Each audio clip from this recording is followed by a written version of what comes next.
Welcome back to the Deep Dive.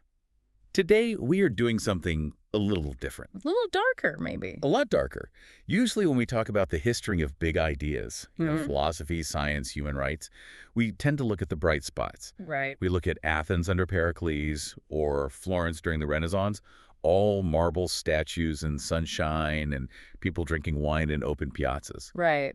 The highlight reel of history, the moments where everything seems clear and optimistic. Exactly. But today, we are going into the dark. We are traveling to a place that feels less like a classroom and more like, well, a haunted house of the intellect. I like that, a haunted house.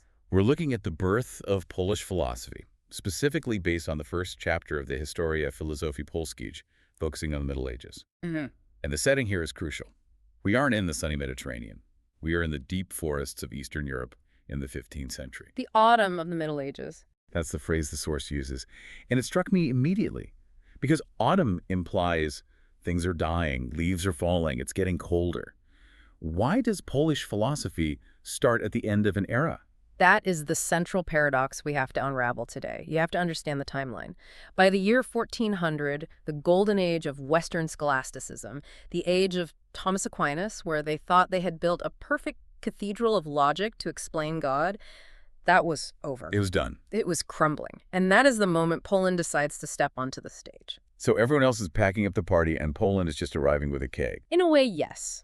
But the party they walked into was grim. The intellectual atmosphere was described as mroczny. Mroczny, that's a Polish word. Yes. It translates to dark, murky, heavy. It suggests a lack of clarity, a place where shadows are long. The source paints this picture of the 15th century not as a time of discovery, but a time of fear.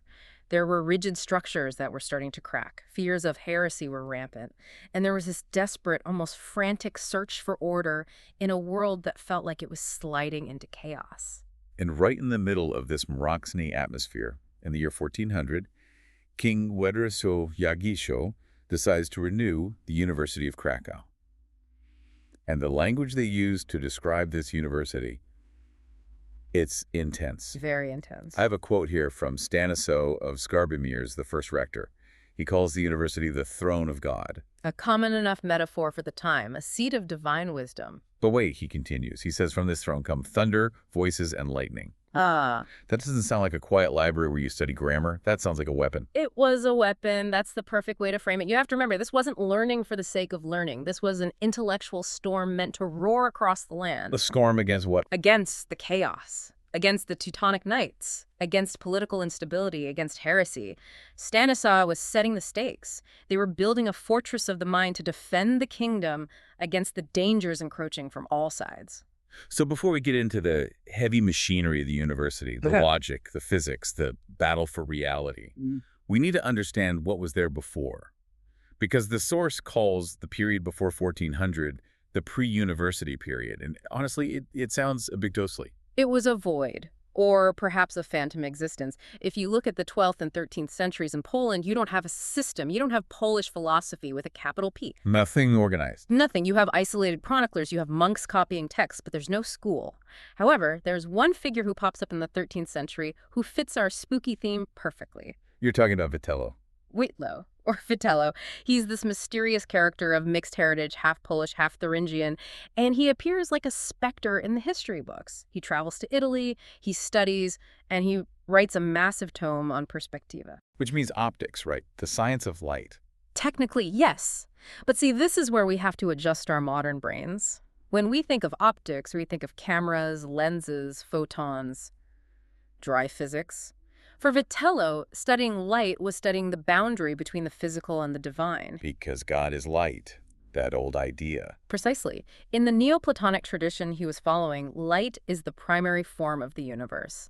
It's how God's influence radiates down into matter. It's the first thing created. So by studying light, you're studying creation itself. You're studying the mechanism of God's power. So Vitello isn't just measuring angles of reflection. He's trying to understand the geometry of grace, if you will. The geometry of grace, I love that. He studied the psychology of vision. How do we perceive reality? Is what we see real, or is it a trick of the light? Can our senses be trusted? These are profound questions. That feels incredibly cinematic for the 1200s. A lone scholar in a dark world, obsessed with how light works. It is, and it sets the tone. Polish philosophy starts with a question about perception. What am I looking at? Can I trust what I see? But Wojtyła was an outlier, a genius, but he didn't leave a school behind in Poland. He was a flash of lightning and then darkness. So for the real story to begin, for the machinery to start turning, we need to go to the city that cast the biggest shadow over Krakow. Prague. The shadow of Prague. You cannot understand the birth of Polish thought without understanding the University of Prague. I think most people visualize Paris or Oxford as the big medieval centers of learning. And they were, absolutely. But in the 14th century, for Central Europe, Prague was the metropolis. It was the seat of the Holy Roman Empire under Charles IV. It was massive, cosmopolitan, and for young Polish scholars, it was the big city. It was where you went to become modern. But modern in the 1300s meant something very specific, and apparently very dangerous. Well, The source talks about the via moderna. Let's break this down. What is the via moderna? it's literally the modern way. In philosophy, it referred to a movement that was critical of the old high metaphysics of Thomas Aquinas. It was sharp, it was logical, it was skeptical. Skeptical of what? Skeptical of grand abstract systems. It was rooted in nominalism, which we will get to. But more importantly, in Prague, it was mixed with the radical social and religious ideas of John Wycliffe. Wycliffe. That's a name that should set off alarm bells. He's usually called the morning star of the Reformation, right? A precursor to Luther. Yes, but in the 14th century, he was seen by the establishment as a pyromaniac.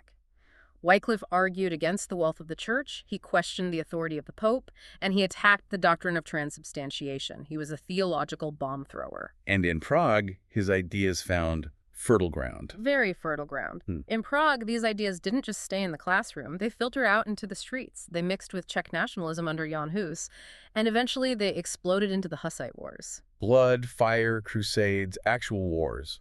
Actual wars. Years of them. So imagine you are a Polish scholar like Matthäus of Krakow or Stanislaw of Skarbimierz studying in Prague in the late 1300s. Okay. You are breathing in this air. You are learning this sharp, critical, modern logic.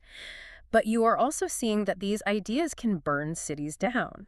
It's like they were studying nuclear physics in a city that was currently melting down from radiation. That is a brilliant analogy. It's exactly that. And then in 1400, they come back to Krakow to build this new university.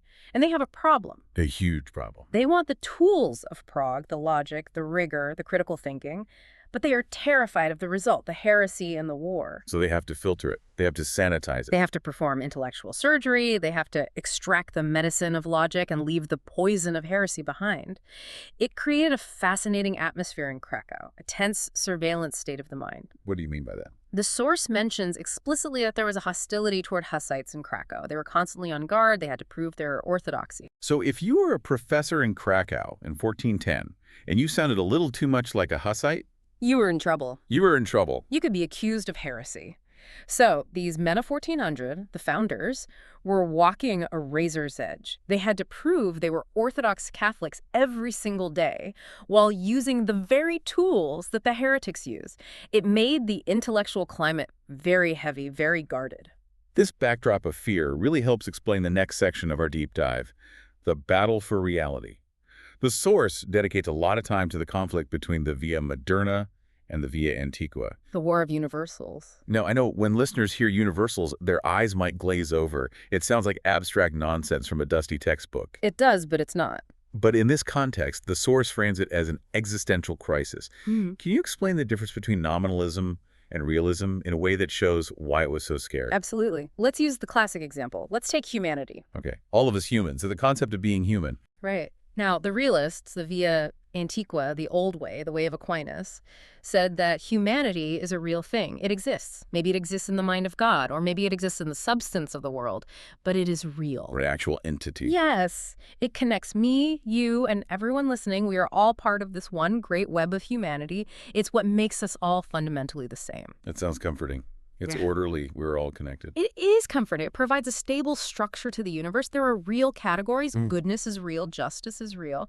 But the nominalists at the Via Moderna, coming from Prague, said, no, humanity is just a word. It's just a name we invented to categorize things. It is flatus voces, a puff of voice. A puff of voice. It's dismissive. It's radical. They argued that the only things that really exist are individuals. This specific person, that specific chair. There is no invisible web connecting them. Okay, my mind is already going to the dangerous places if I follow that logic. If humanity isn't real, is the church real? Bingo! That is the dangerous cliff. That is the precipice. If universals aren't real, then the church is just a collection of individual people. Is that a mystical body? It loses its mystical universal authority. And if the church is just a group of people, why can't we criticize them? Why can't we change the rules? Why is the Pope in charge? This is why nominalism terrified the traditionalists. It strips away the glue of the universe. It leaves you in a fragmented, atomized reality. It sounds lonely, and in the 15th century, loneliness sounds dangerous. It was. But despite the danger, the first generation of Krakow scholars, specifically a man named Benedict Hess, championed this via Moderna. Tell me about Hess. The source highlights him as a heavyweight. Benedict Hess was arguably the most significant mind of that early period. He was a brilliant nominalist. He wrote a commentary on Aristotle's physics that is still studied today for its logical precision. He argued for separating physics from metaphysics. What does that mean, practically, in the classroom? It means when you study how a stone falls, you don't need to ask, what is the stone's divine purpose? Or what is the essence of stoneness? You just study the stone. You just look at the individual stone and how it moves. You look at the mechanics. You can measure it. This separation allowed for a more scientific approach to nature, one that didn't constantly get bogged down in theology. Hess dies in 1456. Yeah. And the source implies his death is symbolic. It marks the end of the radical era. As the 15th century progresses, you can almost feel the chill in the air. The ghosts of the past start to return. The Via Antiqua comes back. It comes roaring back. The professors get scared of where nominalism is leading. They see the Hussite wars raging next door, and they retreat to the safety of the old masters. This is where we get the haunted house effect in the faculty lounge. It's not one unified school anymore. We have Jan of Gugo, who brings back Albert the Great. The Albertists. They were obsessed with natural philosophy, cataloging plants and animals, but in a more traditional, realist way. We have the Scotists' followers of Duns, Scotists like Mikesha Besorkow, and Jan of Stobnica. Right, Scotus offered a kind of middle ground, a very complex realism. And the Thomists, followers of Aquinas like Mikesha Faulkner. It seems like a mess. You have all these competing schools shouting at each other in the same hallways. It was a mess, but here is the key insight from the source. They didn't just pick one school and fight to the death. They became eclectic. Eclectic. That's usually a polite word for confused. Or practical. The source describes them almost like intellectual Frankensteins. I like that. They would stitch together pieces. They would be an alchemist, a nominalist in logic because it was a sharper tool for debate, but a Thomist in theology because it was safer and kept them from getting burned at the stake. So different tools for different jobs. Exactly. Or they'd use Albert the Great for nature. Survival meant flexibility. They weren't trying to build a perfect crystalline system like Aquinas did. They were trying to navigate a swamp. They needed different boots for different mud. It's intellectual pragmatism born of fear. And while they were navigating this swamp, they were also doing something very surprising. They were looking up. This brings us to section 3, the dark heavens. Yes, this is one of the most distinctive features of the University of Krakow. While other universities were arguing about angels on the head of a pin, Krakow became the capital of mathematics and astronomy. And in 1450, Marcin Kroll establishes the chair of astrology. Now, I have to stop you here. When we hear astrology today, we think of horoscopes in the back of a newspaper.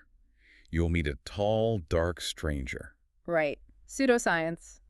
Entertainment. But that's not what this was it? No, not at all. You have to strip away the modern baggage. In the 15th century, astrology was applied astronomy. It was serious science, but it was also deeply spooky. How so? It was fatalism. Fatalism. Explain that mindset. They believed that the macrocosm, which is the stars, the heavens, it directly influenced the microcosm, which is the earth and the human body. As above, so below. Exactly. The stars dictated the health of your body, the humors. They dictated the success of your crops, the weather, the fate of the kingdom. They were these dark, unblinking eyes watching the earth, pulling the strings. So if you could understand the math of the stars, you were essentially cracking the code of fate. Precisely. That's why the kings of Poland funded this. They didn't want pretty star charts. They wanted intelligence. They wanted to know what was coming. When is the right day to start a battle? When is the best time to plant the crop? It's strategic intelligence based on cosmic data. Yes. And they were serious about it. Marcin Bilica, another key figure, collected instruments, astrolabes, quadrants. He argued with astronomers in Vienna, like the great Regiomontanus. They were mapping the heavens with an intensity that borders on obsession. And out of this obsession comes Wojciech of Brudzewo, The teacher of Copernicus. That's the big name drop everyone waits for. But Brudzewo was fascinating in his own right. The source says he was the first to suggest the moon moves in an ellipse. Which is a huge break from the perfect circles of Aristotle. An ellipse is imperfect. It's messy. And he also noticed that the moon always shows the same face to the Earth. Yes. That image, the moon as a face that never turns away. A dark, unblinking eye just watching us. It fits the vibe we're talking about. Yes, it does. And Brudzewo went further. The source is clear he was a critic of the existing system. He doubted the geocentric model. He knew something was wrong. He knew the math didn't quite work. Ptolemy's model of wheels within wheels, the epicycles, it was becoming this monstrously complicated machine to save the theory. Brudzewo didn't have the full heliocentric theory that Copernicus would later develop, but he knew the standard model was creaking. He was looking at the cracks in the sky. And while they were looking at the sky, they were also rethinking how things move on Earth. This is the physics of impetus. This part of the source material gets technical, but it's fascinating. How did they think movement worked? Okay, so the standard Aristotelian view, which had been around for nearly 2,000 years, was very strange to us. Very strange. Aristotle said that if I throw a stone, the stone doesn't move itself. The air behind the stone is displaced, rushes around to the back, and pushes it along. That always sounded ridiculous to me. Like if I throw a ball in a vacuum, it just stops. According to Aristotle, yes, a projectile in a vacuum is impossible. But the Krakow scholars, following the Burdenist school from Jean Buridan in Paris, said, that's nonsense. Good for them. They argued that when you throw a stone, you, the thrower, instills an internal force into the object, an impetus. Like a charge or a magical property. That's a charge or a possession. That's a great way to put it. The object carries a memory of the force that threw it. This impetus keeps it moving until it runs out or is overcome by gravity and air resistance. This sounds a lot like inertia. It's the precursor to Newton. It is the grandfather of inertia, but they framed it in this heavy, scholastic language of hidden qualities and substantial forms. Jan Woleński of Katie and Benedict Hesse were big on this. And here is the wildest part, the most terrifying part for a traditionalist.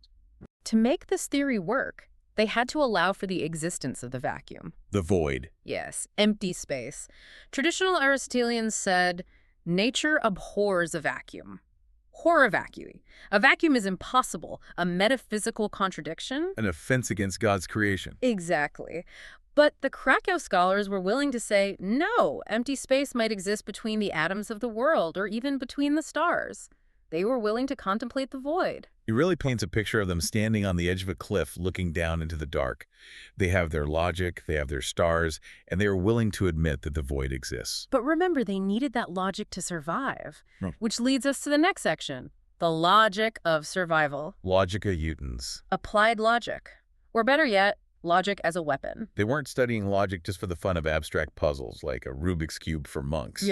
They called it the science of consequences. That sounds ominous. It should. In a world of dogma where a theological mistake means heresy, a single wrong logical step, a wrong consequence, could lead you to the stake. So it's not just about being right, it's about not being fatally wrong. Precisely. Yeah. You had to know exactly what followed from what. If I say, God is distinct from his attributes, does that logically imply there are two gods? If yes, I am a heretic, you had to be a master of inference just to stay safe. So it's defensive driving for the intellect. Exactly. You check your mirrors, you signal your turns, you watch every intersection. And this rigorous focus on consequences led them to grapple with the double truth problem. This is the separation of faith and reason. This is the headache that refuses to go away in medieval philosophy. The tension between Jerusalem and Athens, the Averroists, the radicals said philosophy and theology are totally separate. Something can be true in philosophy like the world is eternal, but false in theology. The world was created. Which seems like a mental breakdown waiting to happen. How can you hold two contradictory facts in your head? It is raining, and it is not raining. It creates a fracture in the mind. The Thomists tried to heal it, to reconcile them, to show that reason and faith lead to the same truths. But the Krakow scholars took a different path. Yes. People like Matthias of Krakow, steeped in that via moderna skepticism, they leaned toward a different solution. Mysticism. devotio moderna. If logic fails, or if logic gets too scary, you retreat. You retreat into the darkness of inner spiritual experience. If you can't logically prove God's nature, you can experience it directly through prayer, piety, and contemplation. You turn inward. And this led to a very specific kind of theology. A theology of fear. Theology of fear, what does that mean? Matthias of Krakow viewed theology not as a high science to explain God's nature, because God is ultimately inexplicable and terrifying, but as a practical guide to avoiding evil. It's a manual for survival. Yes. Theology protects man from evil. It's a shield, not a telescope. Its job is to keep you safe from sin and damnation, not to give you a perfect blueprint of the cosmos. That's a very defensive posture. The whole intellectual project we've been describing seems to be about building walls against chaos, against heresy, against evil. And yet, paradoxically, this defensive posture, this weaponized logic, led to one of the most progressive, radiant ideas in Polish history. And this is Section 5, the Polish School of the Rights of Nations. A true moment of light. This is where the story shifts from the library to the battlefield. We have to talk about the Teutonic Knights. The Teutonic Order, you have to understand who they were. They were a military order of monks. They claimed to be on a holy crusade to convert the pagans in Lithuania and the north. But that wasn't really their goal by this point, was it? No. By the 15th century, they had become a monster of conquest. They were using conversion as an excuse to seize land, burn villages, and expand their state. It was a brutal, expansionist military power with a cross painted on its shield. So you have a Christian army acting like a brutal empire, and Poland is caught in the middle, allied with the newly Christianized Lithuania. Poland is fighting for its life. But the war wasn't just fought with swords, it was fought with arguments, a war of propaganda. How so? The Teutonic Knights had a great PR team. They told Europe, we're killing pagans, so we are doing God's work. Poland is defending pagans, so Poland is an enemy of Christ. Simple propaganda. Good guys versus bad guys. Very effective propaganda in the Middle Ages. Poland was being slandered on the international stage. They needed a counter-argument. They needed a legal philosophy to justify their defense. And the University of Krakow provided it? They provided the weapons. Enter Stanislaw of Skarbimierz and Paweł Wódkowicz. Paweł Wódkowicz. This is a name that deserves to be on statues everywhere. He really does. He was a lawyer, a rector of the university, and a diplomat. In 1414, he stood before the Council of Constance, and you have to picture the scene.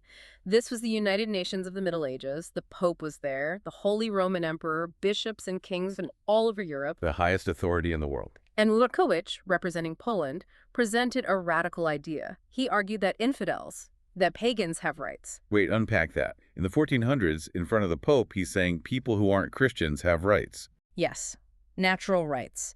He argued that they have a natural right to their land, their property, and their own peaceful existence. They have a right to their own states. You cannot convert them by the sword. Faith must be free. Faith must be free. To attack them just because they are pagan is not a holy war. It's banditry. It's a mortal sin. He called the Teutonic Knights heretics for their methods. That is incredibly modern. That sounds like something from the UN Charter on Human Rights. It is the birth of tolerance in Polish thought. And where does it come from? It comes from this dark scholasticism. Ow. Because they were so obsessed with logic and natural law, they followed the consequences. They realized that if rights come from nature or God's creation of nature, then everyone has them, not just Christians. Being a human gives you rights, not being a baptized Catholic. So out of this murky, fearful atmosphere, out of this defensive crouch, you get a flicker of light that says, hey, maybe we shouldn't kill people just because they're different. A flicker of light in a dark, intolerant era. And it was a dangerous idea. Wódkowicz was arguing against the Pope's implicit permission for these crusades. He was championing conciliarism. The idea that the council is above the Pope. Yes. The belief that the collective body of the church has more authority than the single man at the top. Which goes back to that Prague influence, doesn't it? Questioning authority. Exactly. The via moderna skepticism of universals applied to politics.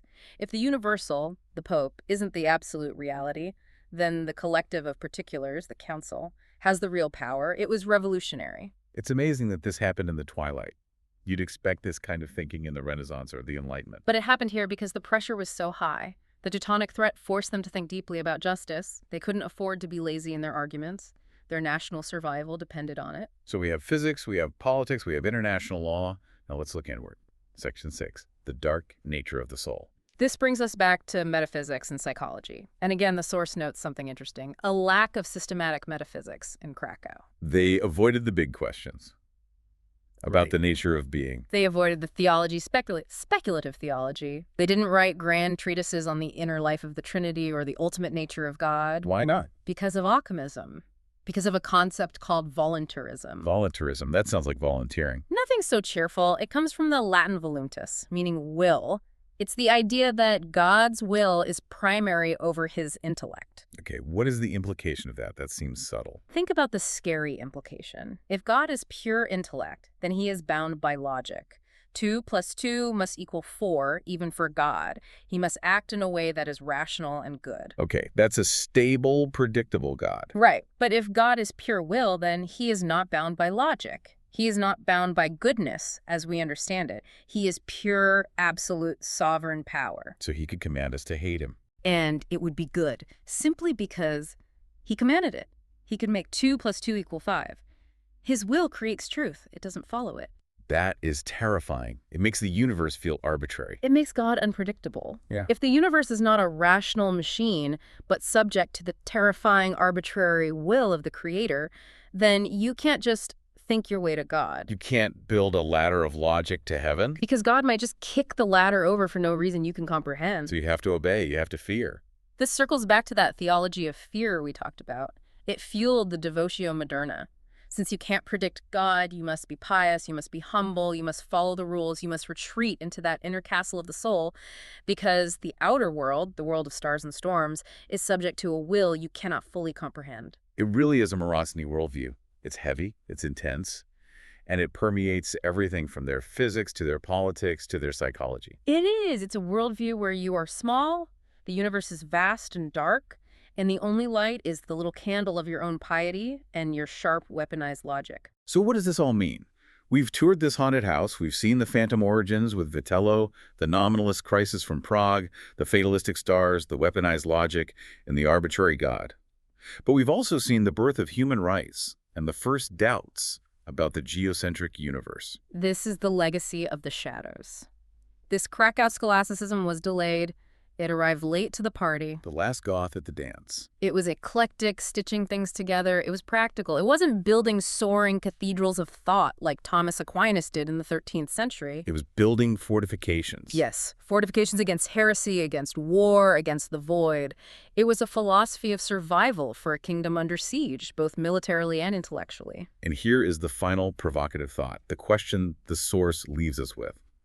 While the West Italy, France, was moving into the bright lights of the Renaissance, getting into humanism and art and celebrating man, Poland was deepening its scholasticism. It was digging in. Was this backwardness? That is the big question historians ask. Were they just behind the times? Were they stuck in the mud of the Middle Ages while Florence was blooming? Or was it something else? Or did this intense, logical, practical rigor create the fertile soil for the explosion of genius that was Copernicus? So did the darkness of the medieval library actually allow them to see the stars more clearly? I think it did. You have to ask yourself, if they hadn't been so obsessed with the mechanics of the Via Moderna, with the impetus of the stone, with the precise calculation of the fatalistic stars, would Copernicus have had the tools or the mindset to stop the sun and move the earth?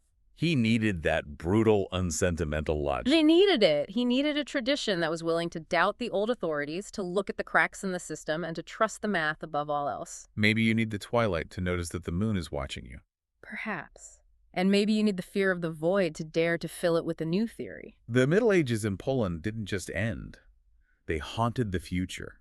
They set the stage for everything that came next, for better and for worse. Shadows often define the light that follows. You can't have one without the other. That's a wrap on our journey into the shadows of the scholastics.